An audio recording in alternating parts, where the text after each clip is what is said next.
Icukumbura ryacu twarihereye mu karere ka Gasabo mu murenge wa Ndera hafi n'ikigo cy'amashuri cya Predi Ndera, aho umuturage aratwereka uburyo imiyoboro y'amazi yangijwe.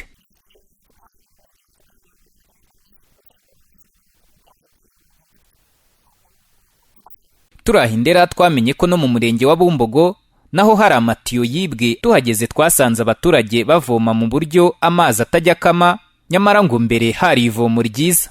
Uyu muturage arasobanura uko mbere byari bimeze.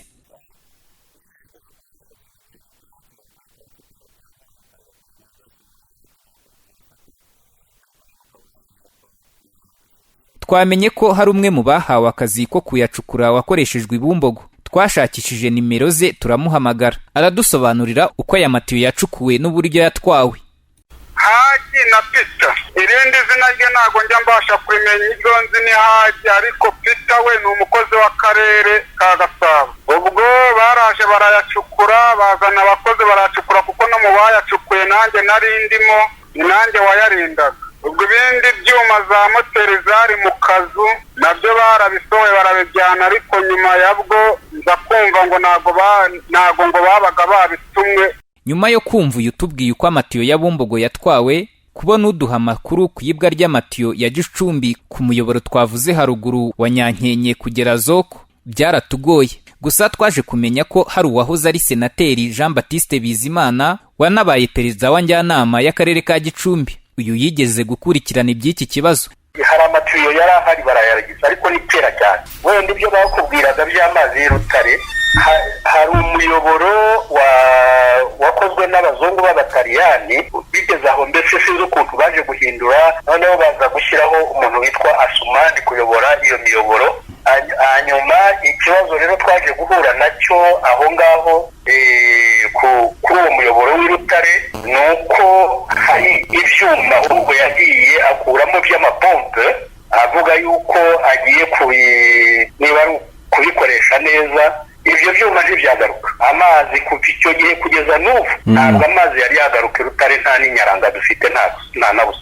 Nyuma yo kumva uko amatiyo ya Gicumbi na Gasabo yanyerejwe, twatangiye urugendo rwo kubaza inzego bireba. Gusa twabanje gushaka uwitwa Haji Shumbusho Asumani, uyu akaba ari nawe nyiri kompanyi Pakamu itungwa agatoki ko ariyo yanyereje amatiyo ya Gicumbi na Gasabo. Ubusanzwe akazi dukora ni ukuvanamo amatiyo tukayasimbuza andi.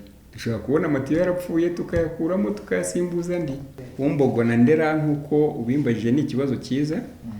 Twe twageze hano muri Gasabo hari imiyoboro idakora ifite ibibazo bitandukanye, twandikira akarere, ibaruwa twabandikiye ngiyi tubasaba ko baduha ibikoresho kugira ngo iyo miyoboro ibashe gusanwa. Ndagira ngo mbanze nkubwire ko Rutare ntabwo harimo moteri, harimo icyo bita turbine.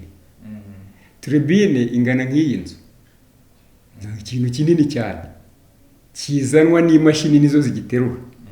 Bitabaye izo mashini yaterurwa nk'abaturage b'umurenge bose. Turbine wayiterura ute?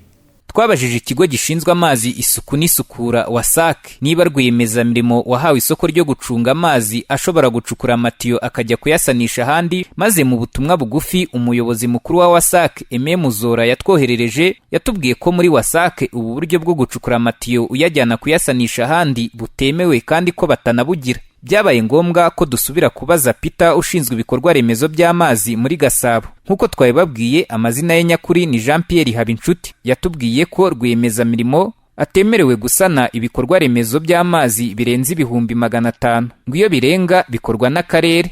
Twahamagaye gitifu w'umurenge wa Gikomero Ruwido Gonzage Rwamucyo, maze watubwira ko ibyo gusana imiyoboro y'amazi bikorwa n'indi kompanyi itari Pakamu ya rwiyemezamirimo Asumani Shumbusho. Uyu ahubwo ngo isoko afite muri uyu murenge ni ryo kuvomesha amazi. Gitifu yongeyeho ko badashobora no kwemera ko amatiyo acukuwe ahandi aza gusanishwa imiyoboro y'amazi kuko ngo aba atari mashya.